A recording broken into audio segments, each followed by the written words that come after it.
award. I'm going to turn it over first to Mrs. Gresimer to talk a little bit about the award. Hello, everyone. Thank you for having us. We really appreciate the invitation.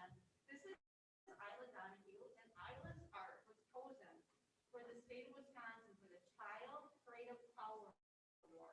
It's a very high award in the state of Wisconsin, and only one other student in the entire state of Wisconsin is awarded that. Isla and one other student, so it's really fabulous. Isla got $50 for art in Madison. Not yet. It's coming, Isla. Check's in the mail. Her art's in Madison at a framer. It's being framed, and then it will travel the state of Wisconsin for 3 years. And then she'll get her art back. This is Dylan. So Isla's art is Baby Owl and Mama Owl. Do you want to say anything about it, Isla? Okay. So what would you like to say? My art is just something that I wanted to do because I really like owls, and it inspired me to mix a lot of colors to make it. So that's what I did. And for the baby owl tail, I did camouflage. Thank you, Isla.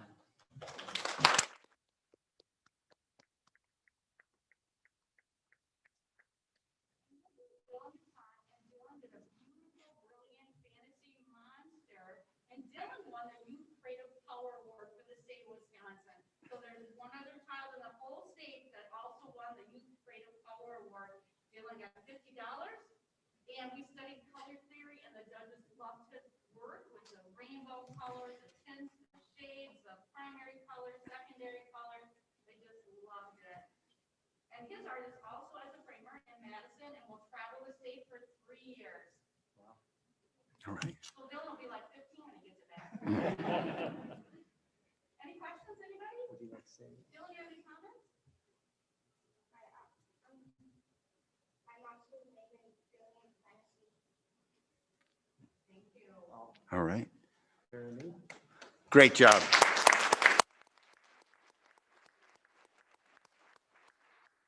Thank you for your efforts and for your art and for bringing recognition to our school district. We really appreciate it, and we appreciate you and wish you luck in your future artwork, all right? Thank you. And thanks for the opportunity to teach art in Hudson. I appreciate it so much. Thank you. Thank you. All right. Cindy has been an amazing contributor to the art program, a wonderful teacher, and one of her very special talents she brings is this, exactly what she did tonight. She finds a way to recognize young artists and get their work known to a broader audience. We really appreciate all Cindy's done for the district. All right. Well, thank you for bringing that forward. Always like to start these meetings out with recognitions. And our second area under recognitions is the mayor making a presentation about the golden rule. Come forward.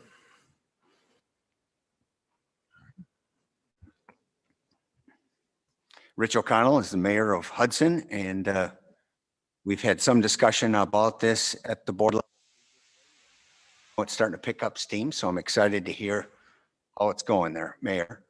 Mr. President, Mr. Superintendent, board members, first of all, I want to thank you very much for the opportunity to be here tonight to discuss what I think is a very, very important initiative in our city. About a year ago, I had an opportunity to sit down with our now current director, permanent director at our library, Shelley Tugas, and we were having conversations about things happening in town and kind of reflecting on the fact that disability has really started to creep into here in our city. We know that given the political environment that it's happening throughout the country, but we're starting to see it here in our own community. It's pervasive, and we need to try to stop it. So in my discussion with her, we were talking about getting back to some basics, and it occurred to me, I remembered my first grade year. And when I sat down at my desk in first grade, there were three things in front of me. We had a tablet with line paper, so we could do our capital letters, and little dotted lines in the middle, so we could do our small letters. We had a pencil, and we had a ruler, a 12-inch ruler. And that ruler had the golden rule on it. We had to recite that golden rule every single day. We started with the questions, and then we recited the golden rule every day in my first grade year. Second grade year, same thing. Third grade year, same thing. After that, my memory kind of faded. Should be getting better as I get older, but it was fading. So I don't know exactly when that stopped, but I can tell you this, it had an impact on me. I remember it to this day, reciting the golden rule every single morning. I had an opportunity to talk to some third graders, so last fall, a couple classes of third graders. And I asked them, this is a Zoom meeting, I asked them, raise your hand if you know what the golden rule is. Fewer than 25% of that class, a quarter of that class, knew what the golden rule was. If you would ask my first grade class that, in the first week of school, we knew what the golden rule was. 100%, everybody would raise their hand. So in talking with Shelley, I told her I remembered this well. And I said, it would be great if we could try to get this back, because there are some generations that have been skipped as far as being taught the golden rule. So we were trying to figure out what we could do with this, and Shelley immediately went to bookmark. I don't know if rulers are the thing in school anymore. There are so many other tools, I guess, available. But bookmarks, everybody's got them. Everybody needs them. So we started to talk about that. Not long after that, I was having conversations with people in the community that were also very, very concerned about expressions of hate in our community. And they were asking me, what can you do about this? So in late September, early October, I made a statement at the city council meeting denouncing hate in our community, denouncing expressions of hate in our community, recognizing that they're not just coming from one side or the other, they're coming from everywhere. They're coming from all sides. And that day is when I announced the Golden Rule Initiative for the city of Hudson. Soon after that, I received an email from a friend of mine. This book, The Golden Rule by Eileen Cooper. It's a great book. I highly recommend it to everybody. And hopefully, I know that, well, hopefully everybody will have a chance to read this book or have it read to them. I have been in a number of different situations where I have read this book to kids. It's probably second grade, they're going to understand it. First graders might. It's a great book. It talks about a grandfather, his grandson, in different situations where the golden rule should apply. The golden rule, is it a religious thing? Well, yes and no. Is it intended to be religious for what purposes, what we're doing with the initiative? Not at all. Not at all. But every single major religion, ancient and current, embraces a form of the golden rule in some iteration. And that is on the back of the bookmark that I gave to you. Is it religious uniquely? No, it's not. It transcends religion. It came before Christianity, 500 years before Christianity. It is in secular cultures. It's inherent in many of the Indian cultures, Native American cultures here in the United States. So when I announced this, we had to try to come up with a way that we were going to bring this out into the community. We made 20,000 of these bookmarks. We had them printed. They're gone. Brought them to local businesses, brought them to various people, various organizations, and they're gone. We just reprinted 20,000 more. We think it's important that this message gets out to our community, and we really are trying to figure out the best way to do this. And there are a number, it's not just one way. Everybody's going to have their own ideas. And what we've done is we created a committee that is represented, that has representatives from almost all of the service organizations that we can find in the city. The only ones that are not represented are the ones that we haven't actually had a chance to talk to yet. Both Rotaries are part of the committee, Lions Club, Kiwanis Club, YMCA, Ministerial Alliance, and there are a few others, forgive me, I'm kind of forgetting all of them right now, but they are part of a committee where we are trying to get this message out to people in our community. It's time to bring civility back into our discourse. What saddens me most, what truly saddens me, and probably was the genesis of this idea in the first place, was conversations I was having with friends who could no longer have conversations with their family. And I'm not talking extended family, I'm talking their kids. And I'm talking their brothers and sisters, their siblings, their mom and dad. They can't have a civil discourse. All of a sudden in today's society, if you disagree with one another, you have become permanent, lifelong enemies. That's got to stop. It has to stop. So after the first of the year, on Martin Luther King Day, I declared 2021 the year of the Golden Rule. We kicked off our initiative with our committee, and we are doing a number of different things and getting this message out, reading this book to people. And by the way, anybody that wants me, I'll be there to read this book. Anywhere you want, I will go there. It's that important. So we're right now tossing ideas around for this summer, how we're going to get this into the community. We're probably going to have a picnic, that type of thing. We looked at what the Longer Table did. That was very successful. I think it was a great idea. And an event similar to that maybe, or try to do just neighborhood events throughout the city on the same day, similar to National Night Out perhaps. But we're talking about that right now. But in the meantime, I'm asking you to join me to help with the Golden Rule Initiative to get our message out to the city that we need, once again, to rekindle civil conversations. The only way we can understand one another is if we listen to one another. Really listen to one another and take the time to listen rather than argue. I'm asking that you appoint a representative to our committee, and I'm asking that you help me with the latest printing of our bookmark to teach our kids in school the Golden Rule. Thank you so much for your time tonight, and I'm available for questions. Anybody? Mr. President? Yeah, go ahead, Bruce.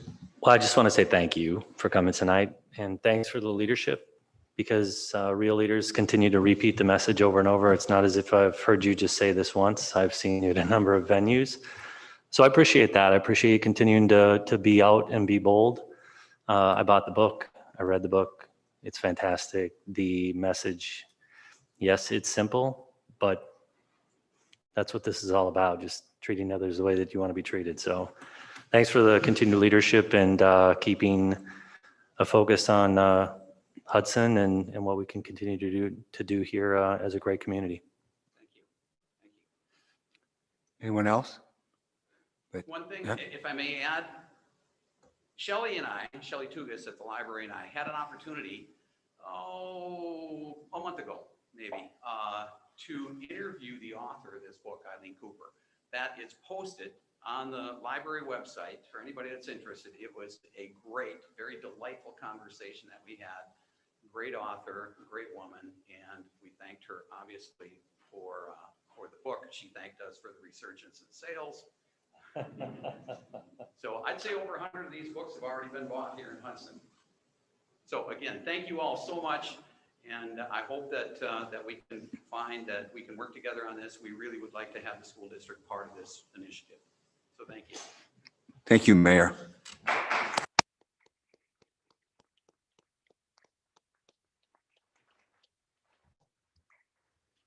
All right, next on our order of business is the citizens' request to speak about non-agenda items. Is there anyone that wants to speak? We have people who are ready to speak on an agenda item, but I don't know that I saw in here. I was going through it, counted it twice. I didn't see anyone for non-agenda items. So with that, we'll seeing none, we'll go into topics, and we're going to mix up the order a little bit. We're going to go into numbers 5C and 5D. So I'll turn it over to Dr. Olet Mhm. for the COVID-19 operational update and then the district's recommendation for mitigation strategies. Absolutely. So just an update on some of our COVID situation that we have going on in the district. Right now, over the last 2 weeks, our numbers have come back down compared to where they were a couple weeks ago. We had experienced kind of our highest numbers we'd had in the district all year. And so the numbers have come back down. And again, continuing, to work with our staff, work with our kids and our parents as we continue to try to manage the situation. We did have a vaccine. It wasn't really ours. We gave St. Croix County the opportunity to host or to utilize our facility for a vaccine clinic. That was, I believe, 2 weeks ago, 2 Thursdays ago. They had 260 people that utilized the vaccine clinic. 130 or so were our students that utilized it with parent permission. And so they are looking for additional vaccine clinics to have from what we're hearing, that we had a county meeting today with St. Croix County Public Health and the county superintendents that the vaccine, the emergency authorized use will probably happen on Wednesday for 12 to 16-year-olds. And so after that, there'll be an opportunity if younger people want to get vaccinated as we work through that.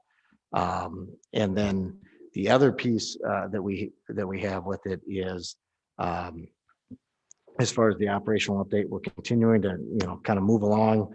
A lot of the mitigation changes or things that we're going to have, I'm going to talk about in the next agenda item, and we'll continue to work through that. So any questions about the operational update or kind of where we're sitting numbers wise? We're sitting in a pretty good spot right now. Any questions? Bruce? Say, Dr. Nick, the vaccination clinic for the 12 to 15, are they going to have a separate location here or a request for that, or is that going to be something that will be at, like the hospital? They have asked if there are any districts that are willing to allow space for after hours type of clinics. I mean, one of the things they have when they try to do the mass vaccination clinics is they need a lot of space because people have to sit for 15 minutes after the vaccine. And so sometimes our larger spaces bode well for that. And so, yeah, they have asked for spaces, and we're kind of in talks with them that if they need to utilize one of our facilities again, as being another public partner, we would allow that to happen. And just to follow up on that, if for the second shot for those that came through, whatever it was a week ago, are they then going to be back on site for that second shot? Yep. Okay. So there'll be the second shot's the follow up. I think it's The 20th? Yes. Yep. Okay. So it's the Pfizer vaccine. That's the only vaccine that's been approved for under age 18. So. Right on. Thank you. Good. Other questions? So as we work through the next item on the agenda, which is considerations for COVID mitigation strategies, I'll kind of talk you through what our strategy or plan recommendations of the administration. So as we started off this year, way back in July, well, actually in March of last year when the schools were closed, we started to look at how do we deal with this? It's not something that typically any of us have been versed in. It's not something we studied in school. And so we started to look at, there are a lot of decisions that needed to be made. And we had to have something to kind of help us guide that decisions. And so in the summer, we made the back to school blueprint, but one of the things that we did right off the bat was to come up with what our guiding principles were. So as we make decisions, we want to make decisions based on what our guiding principles were as we work through this process. And, we felt it was important. We felt face-to-face school is important for our kids. We felt that activities are important for our kids. And that we also know it's our responsibility to mitigate the risk associated with COVID-19, but we can never guarantee a COVID-free environment. That's just not an option. And if you remember, last year, we were, I think, the first district in the area to do face-to-face summer school.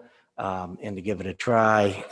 And then we made the commitment as a district to do face-to-face instruction right from the get-go on September 1st. And I think a lot of other districts followed our lead on that. Some of the districts obviously to the west didn't quite follow the same thing, but a lot of districts in Wisconsin, contrary to popular belief, a lot of districts have been having face-to-face instruction. And so, we went through this and we had to decide, okay, if we're going to offer this level of instruction, what are the different parameters? What are all the different decisions we need to make related to it, whether it be field trips, whether it be recess, whether it be water fountains. There's just a ton of different things that were out there, activities. And so that's where we created that back to school blueprint. And, the board approved it back at the beginning of the year. It was back in August. And part of that back to school blueprint had also the school closure matrix.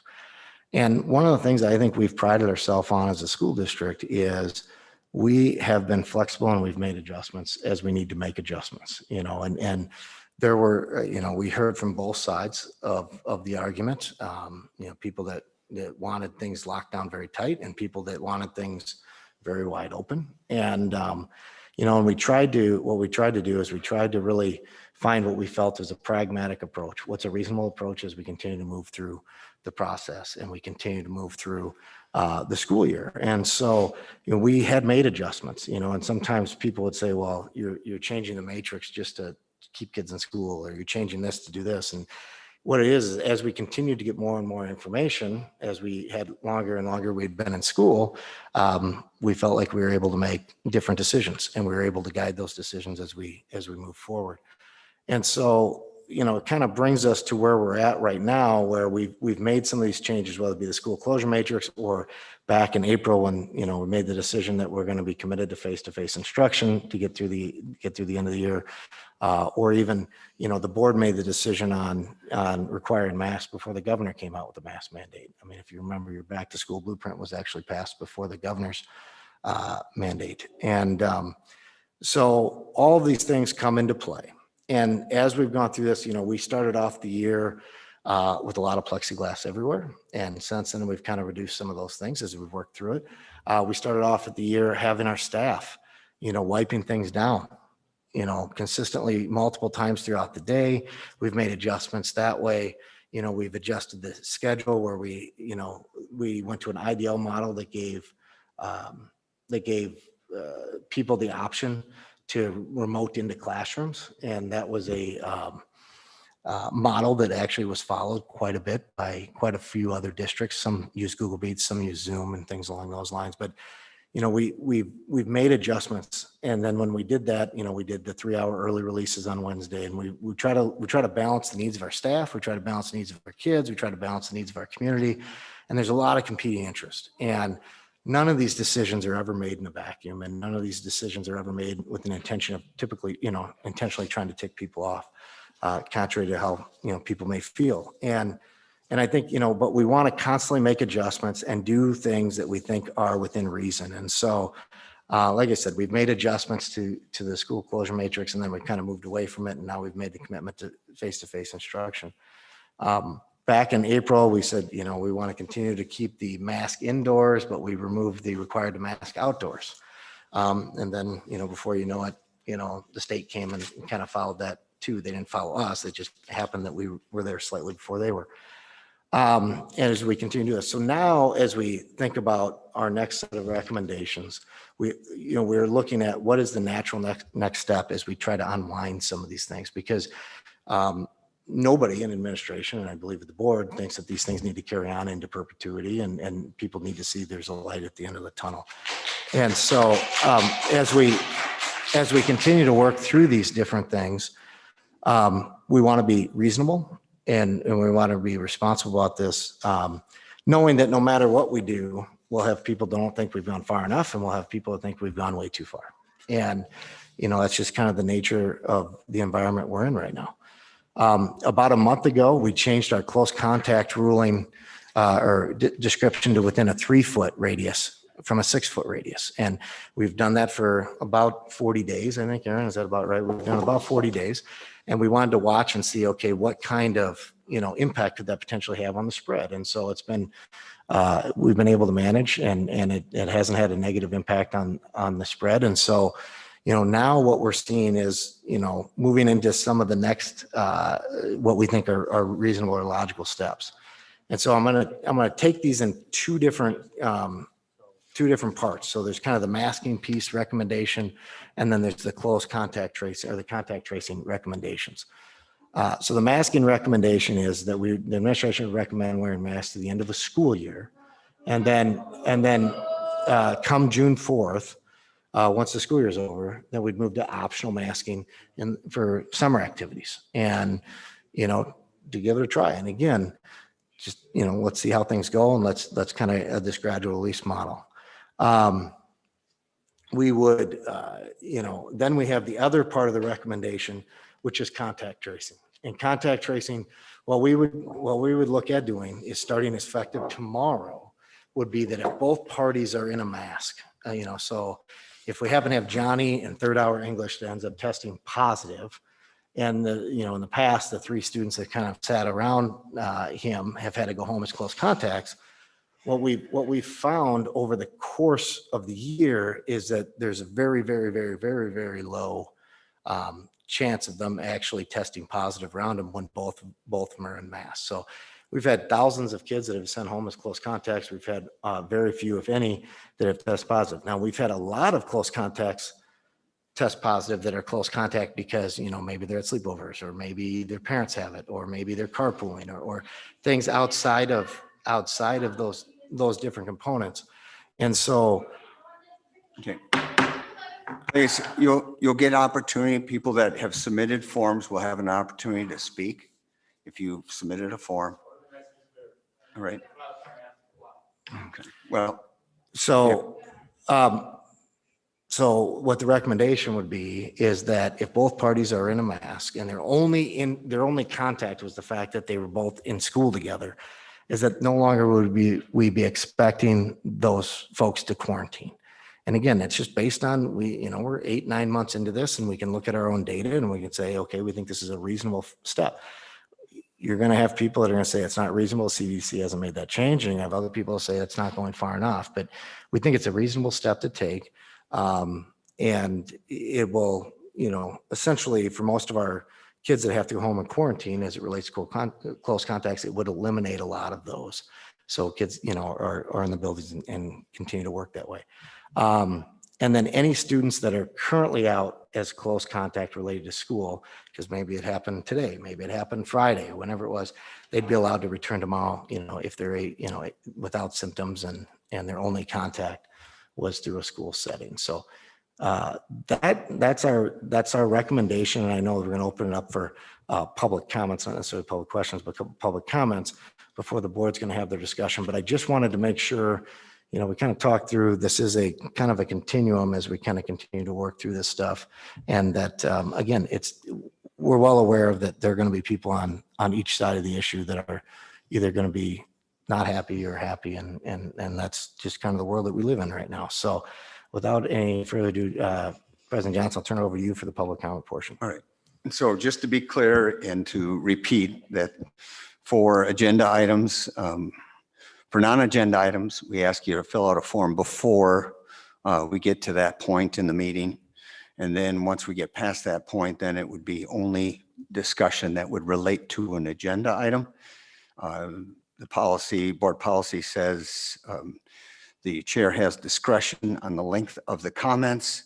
And under the policy, if we have fewer than 5, and past history has been when we've had fewer than 5 people asked to speak on any item, that we would allow up to 3 minutes. And we have 15 requests to speak. And again, this is for folks who are members of the school district, that is residents of Hudson School District. And so we had 15 people fill these out. So what we'll do is we'll go to 60 seconds for each person to speak. And then hopefully we'll be able to get through those. Do we have everyone? Everyone has submitted. You don't have any more forms?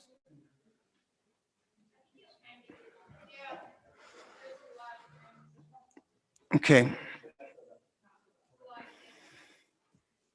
So first up, I would have Kristen Emerson. Is Kristen Emerson here from 918 Green Street here in Hudson? Does somebody want to be the timer? Ready? Just a second. I'll have our vice president be the timer and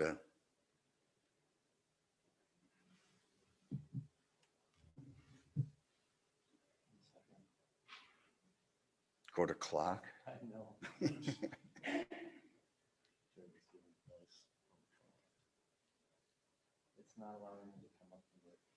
I've got it up for 1 minute, so, all right, you can go ahead.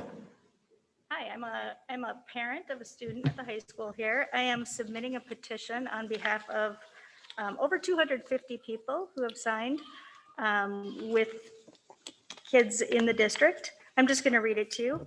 It says, "Dear Hudson School Board members and administration, this petition asks you to continue mask usage in all grades in the Hudson School District until the CDC or Wisconsin Department of Public Instruction, Wisconsin Department of Health Services changes or relaxes the guidelines. Masks have been proven by scientists to help reduce the rates of transmission of COVID-19 between people. We believe mask usage, distancing, and hand washing are our best options for our students until we have a large portion of the population vaccinated. Thank you for your continued support in keeping all students, staff, and local community members safe." And I thank you for taking my comment. Who should I give this to? Give it to our secretary, please. All right. Thank you very much. And I failed to say one other thing. Okay.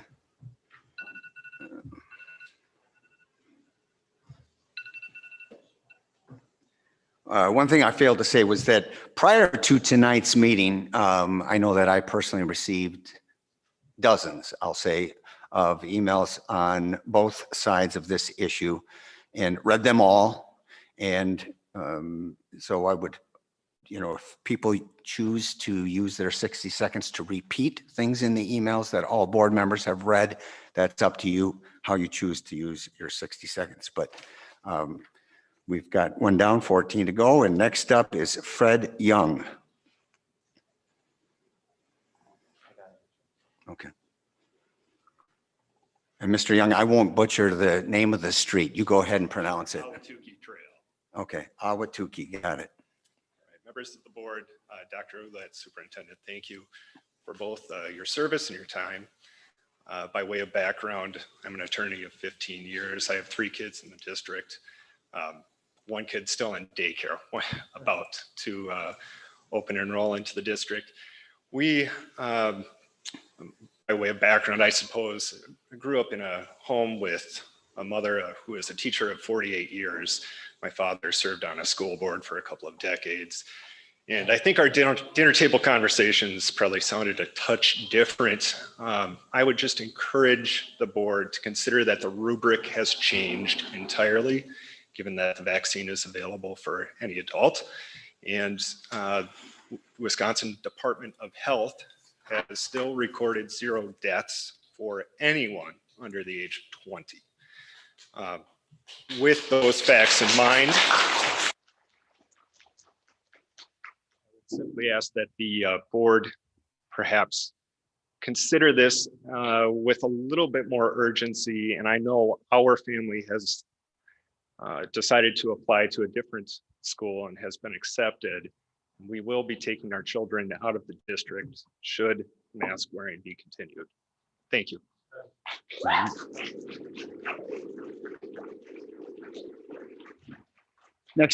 Next up, we have Rachel McCardle, 420 Orange Street.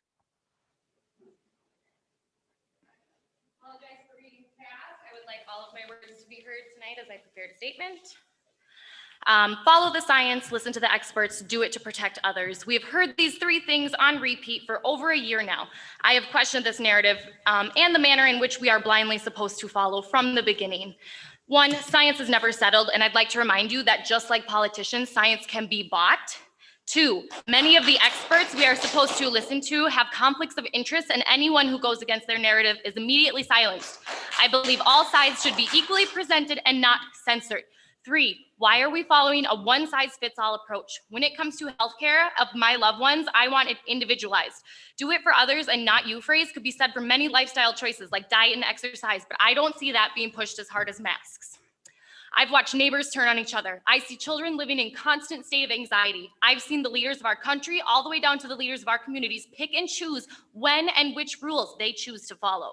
Our children have had no say. The parents have had no say. We are not privileged enough to pick and choose.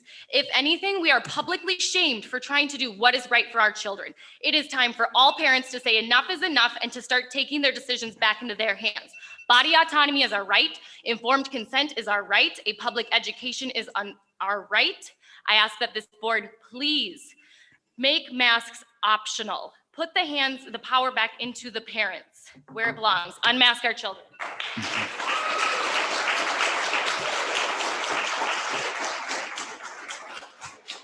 Next up is Chris Gruber of 571 German Court. Hello, thank you. First of all, I want to congratulate the 2 students that presented up here bravely their art projects. So congratulations to them for being awarded that. Secondly, I wanted to also note to the mayor, looking forward to the golden rule. I hope that will mean we'll not see vandalism on Trump signs. And then as far as masks, I had a lot written, but I only get 60 seconds and I've already wasted probably 20 of them. So I just wanted to say, I learned scientific method, which is observation, hypothesis, prediction, results over and over again, right? Einstein had Hitler brought 100 scientists to say that Einstein was wrong to get consensus. You only need one person. That's what Einstein said. The science does not agree with masks. There's a CDC study with 14 randomized controlled trials on masks that say they do not, masks do not pose a substantial effect on transmission of laboratory confirmed influenza. So the science is not there. Please unmask our kids.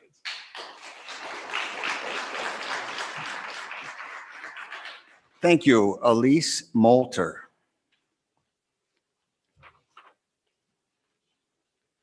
Hi, thank you for letting us speak today, even though it's 60 seconds. All right, so I just wanted to say germs are nothing new in school. Teachers knew this when they took this profession. Kids and parents knew this when they put their kids in public school. When you're in public, germs are always going to be a risk. Sickness is always going to be a part of life.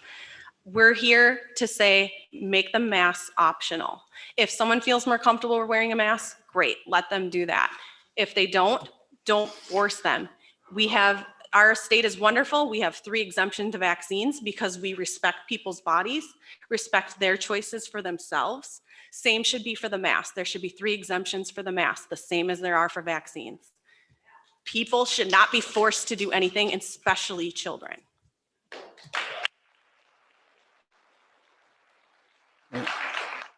Next up, I have Melissa Squires. And Ms. Squires, I was just wondering, is that address, are you a New Richmond resident? Correct.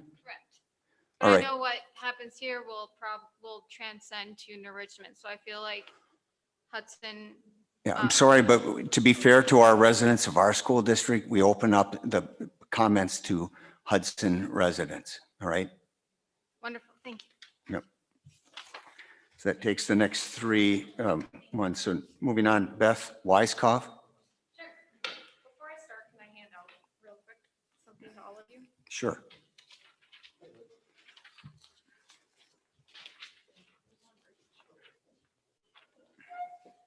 That includes what I'm saying tonight and some backup information. And my name is Beth Weiskopf. I also started a petition to unmask our kids, and we have over 523 signatures of people that agree with that. I'm not here suggesting to ban masks. I'm here to tell you to make masks optional. There are over 45 schools or districts in Wisconsin that have done the exact same thing in the last couple of weeks. No government, CDC, state, or local health department, school union, school board, superintendent, principals, or teachers are in charge of my children's health. We as parents are the only ones that are in charge of their health. We have constitutional rights to make the decision for our children.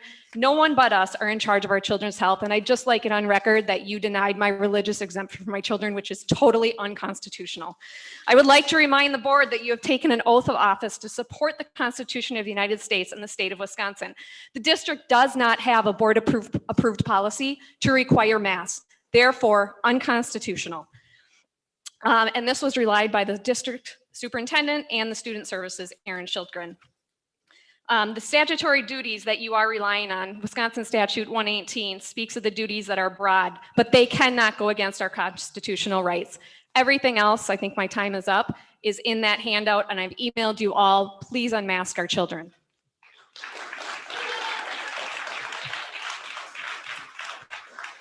Then Sarah Backland of 573 Omaha Road. Hi, I wasn't aware of your out of district rules for tonight, so I'm going to pass it off to someone who's in district. Okay. That's okay. And I signed up. I'm Michelle Dennison at 601. Oh, Michelle Dennison? Okay. Yes. Yes, I have you, Michelle. All right. Okay, and I'd just like to say, you have no more grounds to mask our kids. We'll never have a completely COVID-free environment, as stated already by Nick.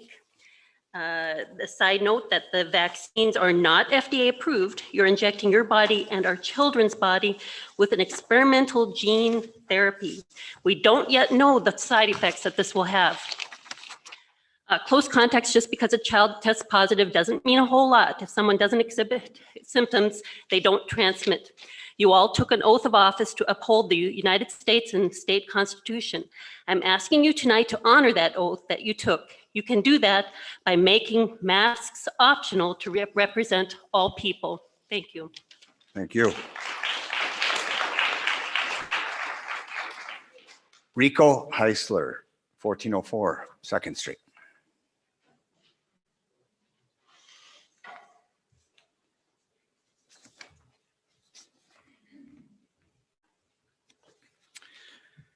Many of us in the school district are Christians, and we believe that humans are made in the image of God, having bodies that are both spiritual and physical, both elements intertwined and inseparable. This image of the divine, which serves as the foundation of human dignity and identity, most clearly and intimately manifests itself physically in our faces. The best image we can share when we want someone to know who we are is that of our face. For 16 years, I've worked as a high school drama and director and choreographer in the district. I've seen many kids find belonging and direction for their lives because of the experiences and connections they make when they are allowed and encouraged to see and to be seen. When we force children to cover their faces, we force much of their identity into hiding, and we take from them a natural and essential tool for communicating not only who they are, but what they wish to say to others and what they need others to know about them. Many kids, especially younger kids, are unable to adequately express themselves in words. They depend on those watching over them to be able to see their faces, to read their emotions, to know how to care for and help them when they are scared, upset, hurt, or when they wish to express joy, laughter, and amusement. Relationships that would normally serve as a lifeline when our nations and communities are in turmoil are being prohibited from even developing. Mandatory masking teaches our kids to see everybody as carriers of disease who need to be covered up, instead of individuals in need of personal contact and care. Our faces are inextricably linked to our identity, and to force that part of identity into hiding, indeed to punish the unveiling of that identity with detention or isolated learning at home is wrong, and not a path to be taken by anyone concerned with the health of our children.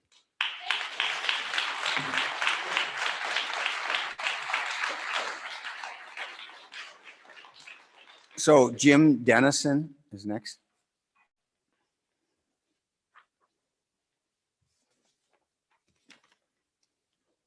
You swore an oath to the Constitution. Your constituents are talking to you in numbers. 200, 500. I wasn't a genius at math in my day, but that's pretty simple math. Come out from behind your masks, because it's the masks of anarchy. Stop what you're doing and let these kids have a normal life like you had. Nobody put a scarf around your face from your kids when we had the flu every year. Where were you when we had H1N1, West Nile virus, the bird flu several years ago? All the kids had it like the rest of us. What did you do then? So to everybody else, I say again, I'm going to repeat like I did to the city council earlier this year, from the mask of anarchy. Take off your masks and breathe. Rise like lions after slumber in unvanquishable number. Shake your chains to earth like dew, which in sleep had fallen on you. For we are many and they are few.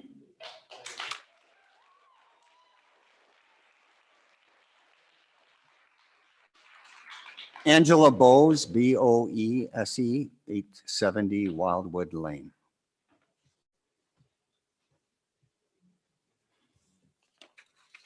Who wants to go after that? Mm-hmm.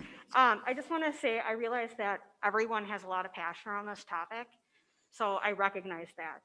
But I also want to tell you that I've got a couple kids in the Hudson School District, some in daycare on the way as well. And I'd like to ask to continue this till the end of the school year, where we can make decisions with fewer kids in school, trial things, test them out.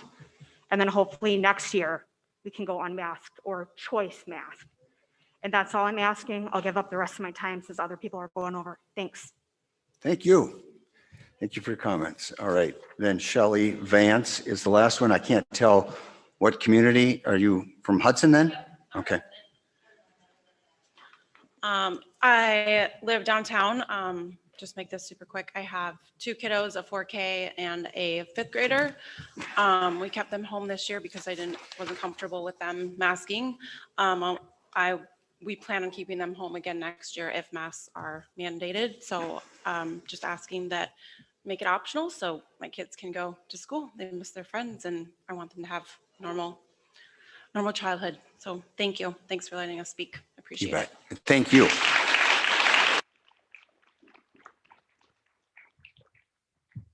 Right. Now that ends the public comments that were submitted, and we've had the presentation with recommendation from the board, administration. Now we have board comments, and I would also entertain a motion at this time.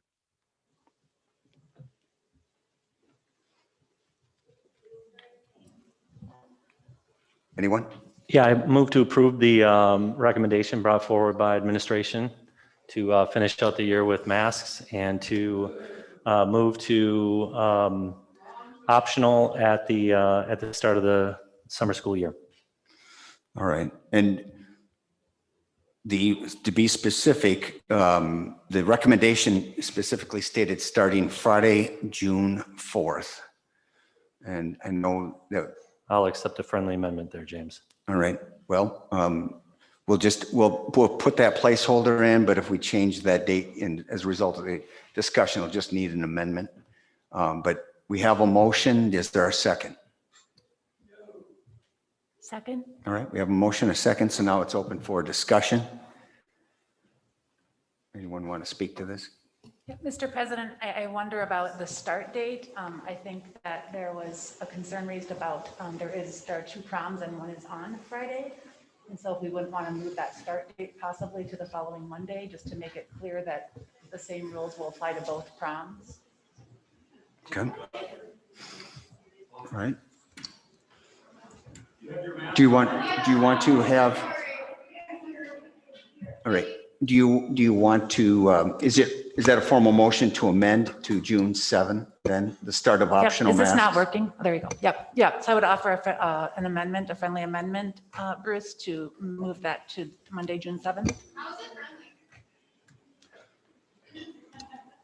All right, well, I'll take Member Lokeland's suggestion for an amendment. Is there a second to the amendment to move it from June 4 to June 7?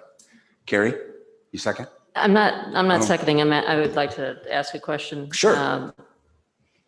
That would certainly be something I would consider. We could also consider masking through June 3rd school date and having that lifted by the evening of that first prom.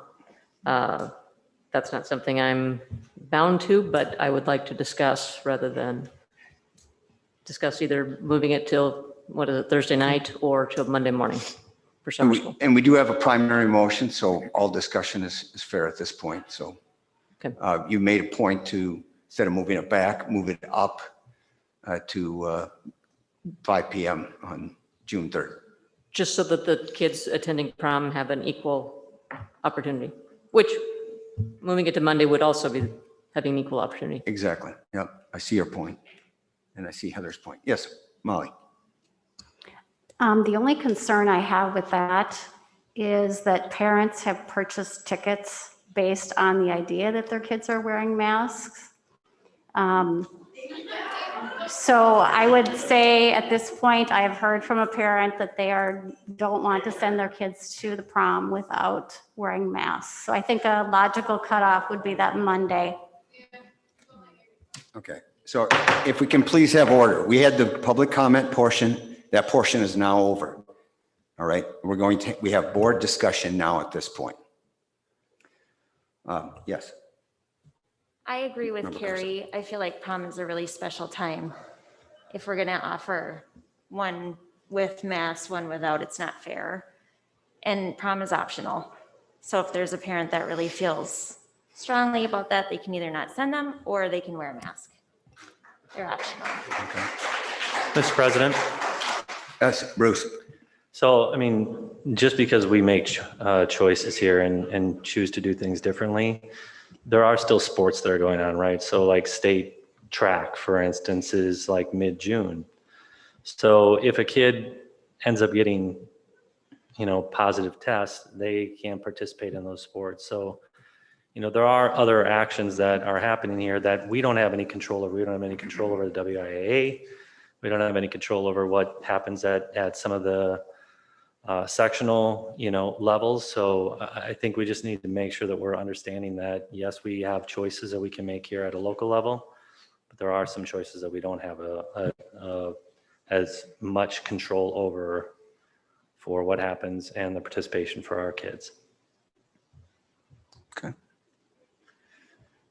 Other discussion regarding any aspect of the recommendations that relate to both masking and contact tracing?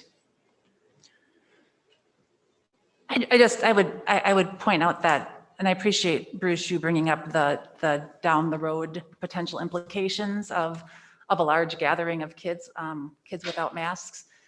I want to point out, just by having prom, we already are being much more lenient than any of the state or local recommendations. I mean, by having an indoor event like prom, it's a lot of young people together, and I think I definitely wouldn't want to have two separate sets of rules. So I would agree that either we have a masked prom or an unmasked prom. But I do think that it would be nice to have everyone have an opportunity to go to a prom that they felt like was safe. And if it sounds like there are some parents and kids that won't feel safe at a prom when people are not wearing masks, I would lean toward sticking with the original plan and moving that date to Monday. Okay. Do we have a motion to amend then at this time? Yep, I would move to amend that date be changed to Monday, the 7th. Okay. Is that Monday? All right. There is a motion on the floor. Is there a second? Second. All right, we have a second.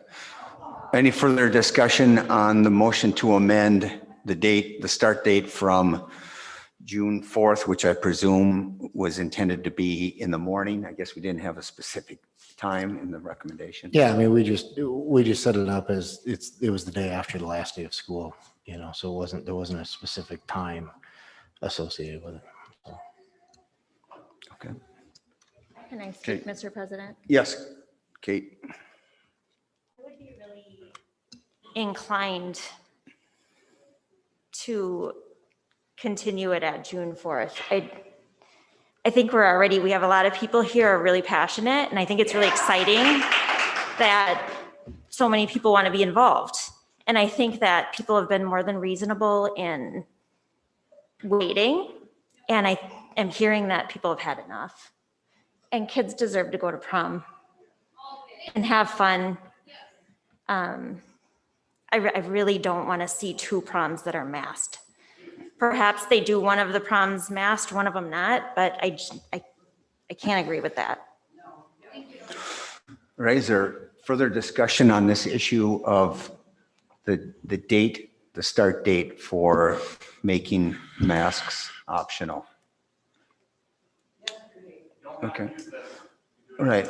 I think that if I can weigh in, I guess if we have folks who want to attend prom without masks and we want others who want to definitely go to prom with masks, as Molly pointed out, that maybe bought their tickets assuming that the mask policy would continue, which is what we did last July when we passed it. We said it would continue until further notice. But as all aspects of our COVID-19 mitigation strategies have changed throughout the year, our matrix changed during the year to fit the situations. I'm thinking I might actually be in favor of keeping it for June 4th, but make it very specific that it would start at 8 a.m. And then, but I would caution that, and I would ask, I don't see our high school principal here, but maybe Nick can address this. Would it be possible to shift folks who want to be able to attend without mask to Friday night, and then those who want to attend to the Thursday, and then those who, just so that they know that one is masked and one is not? Is that possible? I think, I think the challenge with that is going to be,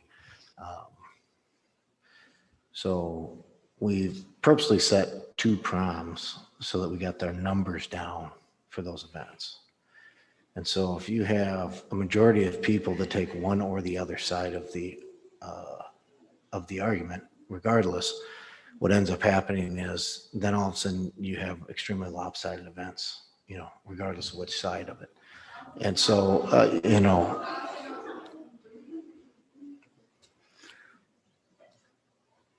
so I guess what I would tell you is I would say pick one or the other is probably going to be the easier way to go. Okay.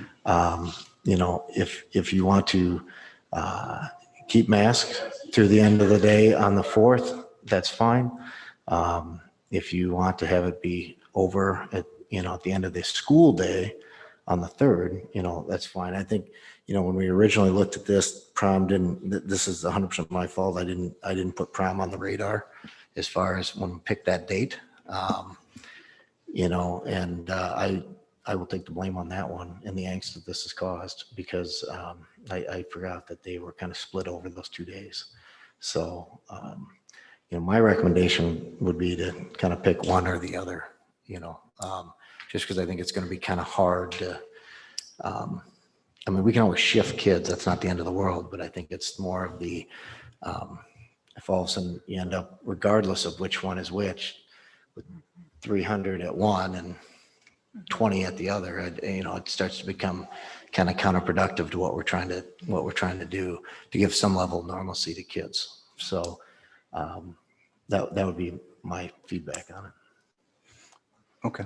Any further comments then on this issue? Otherwise, we have now a motion for an amendment to begin the start date, I'm assuming 8 a.m. or 7 a.m. on Monday, June 7th.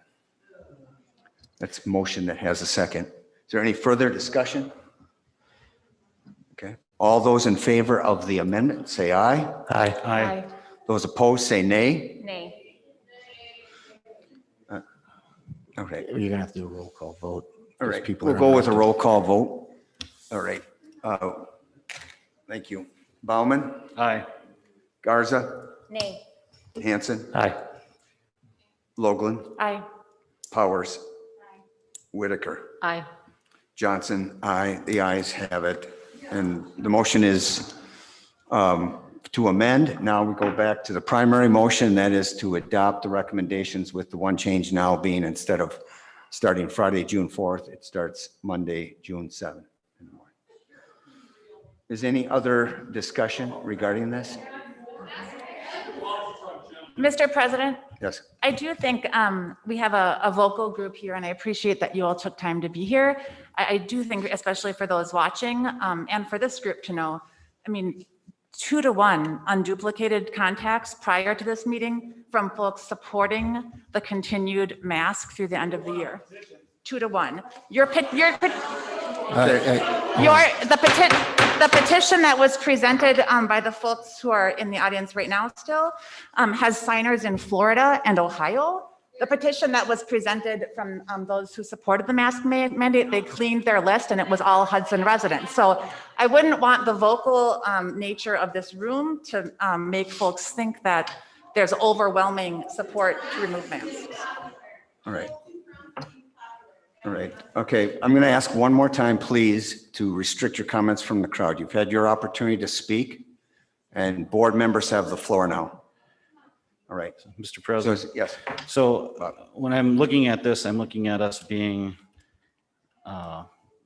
very flexible from the start, providing full face-to-face elementary education for the entire year, which not many other districts did that.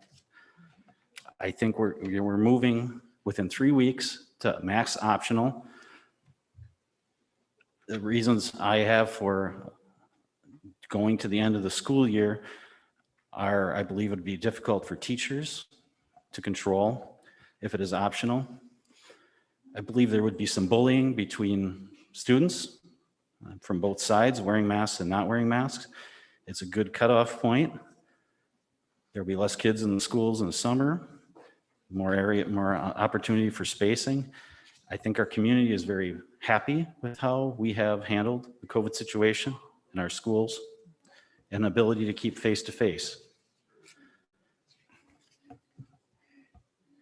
I know that there is I saw a post today encouraging people to come here from other districts because Hudson School District could set the template for other schools. It is not our job to set a template for anyone but our voters and our community. I'll leave it at that. Okay. Any other discussion on this motion? Yes. Okay. All right. Yeah, I just wanted to say that I think it was a good compromise to look at the end of the year. Prom just really gets me, and that's when I can't compromise. Obviously, I'm outnumbered, but I just find prom to be really important. And when you wear a mask, you can certainly have that as optional. I mean, I know that I'm outnumbered, but I want it to be known. Prom is optional. And if you wear a mask while you're at prom, say other kids aren't wearing a mask, then you should be covered. Okay.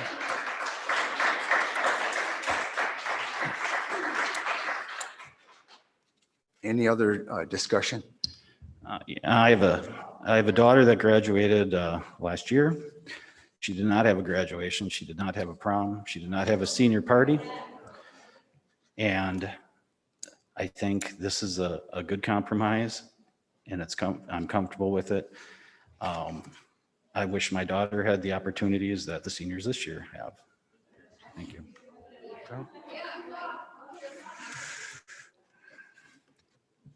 All right. Any other discussion? Right. Hearing none, I'll bring it to a vote. All those in favor of the motion to adopt the administration's COVID mitigation plan, which is for the remainder of the school year and then into the new school year where masks become optional as of June 7th. All those in favor say aye. Aye. Those opposed say nay. The ayes have it. Motion passes. Next agenda item, we'll go back to consent agenda. Is there a motion with the wording regarding the expenditures? Mr. President? Yes. Move approval of the consent items and that the chief financial and operations officer be authorized to pay bills in the amount of $1,008,437.96. Is there a second? Second. All right, we have a second. All those in favor of the motion say aye. Aye. Aye. Those opposed say nay. The ayes have it. we have any recognitions out of there, Andrea, on terms of the personnel packet? All right, very good. End of year activities. Yep, that's me. Okay. So just want to kind of give you guys all a heads up and keep some reminders out there. The last day of school for students is Thursday, June 3rd. The last day of school for seniors is Friday, May 25th. Our last day for teachers will be Friday, June 4th. So graduation, I'm not sure which board members are planning on attending. It is on Saturday, May 29th. We will be hosting graduation outside in the stadium, weather permitting. Probably need to make the call on that a day or so ahead of time. You know, if it looks like it's going to be too difficult because of rain or too difficult because of wind, we'll move it inside so that we give people enough time. We don't want to wait till the day of and then have people have to change plans on that. So it'll be 11 a.m. in the stadium. If we have to do an alternate because of weather, it would be at students with the last name A through K, which is essentially half of the alphabet, would be at 11 a.m. and students with the last name L through Z would be at 2 p.m. And be an indoor ceremony in the East Gym. Staff recognition banquet. Andrea, I think, has sent invites to everybody. Is that right? Yes, if the board members haven't received one, let me know and I will send you one. So we have our staff recognition banquet. That's going to be on Wednesday, June 2nd. That starts at 6 o'clock to be a welcome. And then this is recognizing our staff as it relates to years of service, as it relates to retirees. We also invited staff members that we didn't have a recognition banquet last year to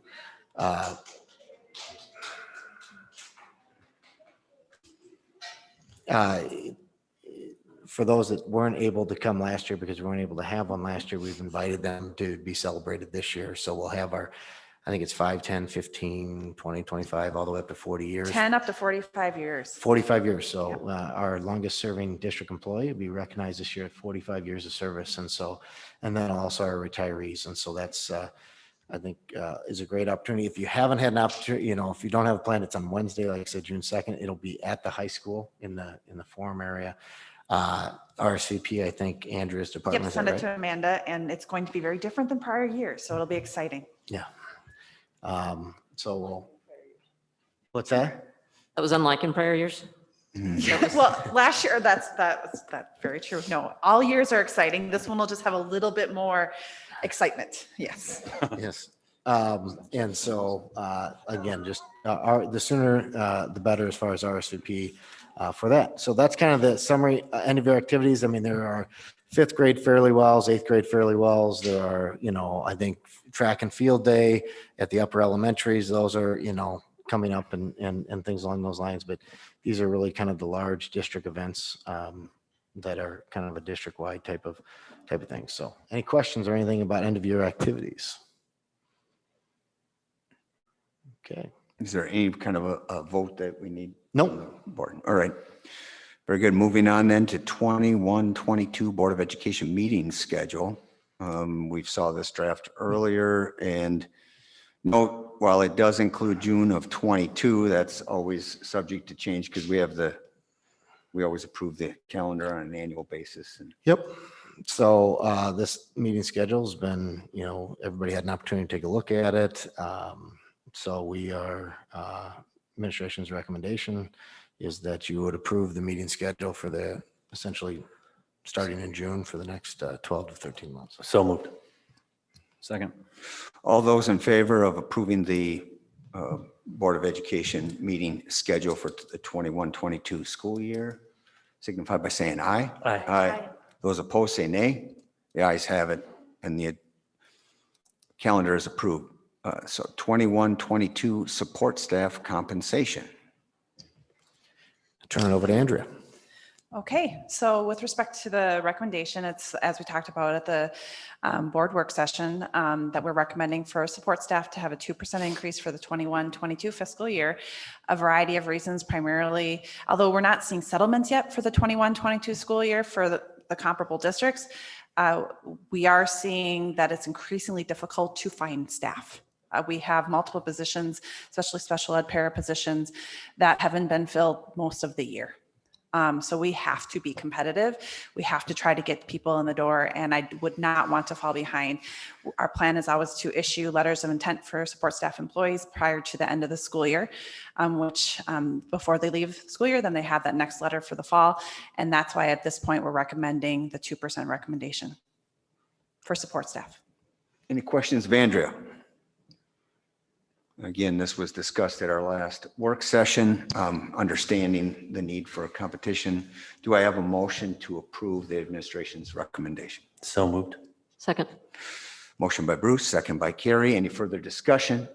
Hearing none, all those in favor signify by saying aye. Aye. Aye. Those opposed say nay. The ayes have it.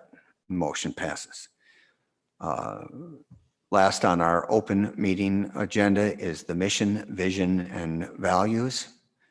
Again, this has been before the board probably a half dozen times over the last 18 months when this process started nearly 2 years ago. So is there further questions? Otherwise, has there been any change since this was last discussed at the board level? No, there's been no changes to it. This has been a culmination of work that started back in 2019.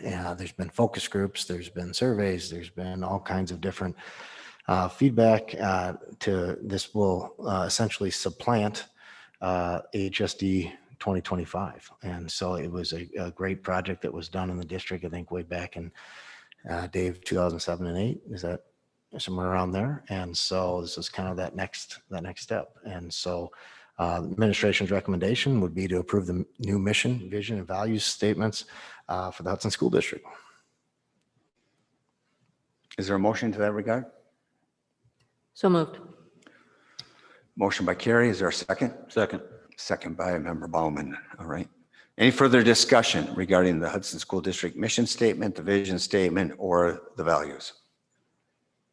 Hearing none, all those in favor of adopting the administration's work in this regard, which included work by a consultant and substantial community input, all those in favor signify by saying aye. Aye. Aye. Those opposed, nay. The ayes have it. Motion passes. I'll now entertain a motion to adjourn to closed session. We have two bases for which to go into closed session, so please mention both in the motion. Mr. President, Yes.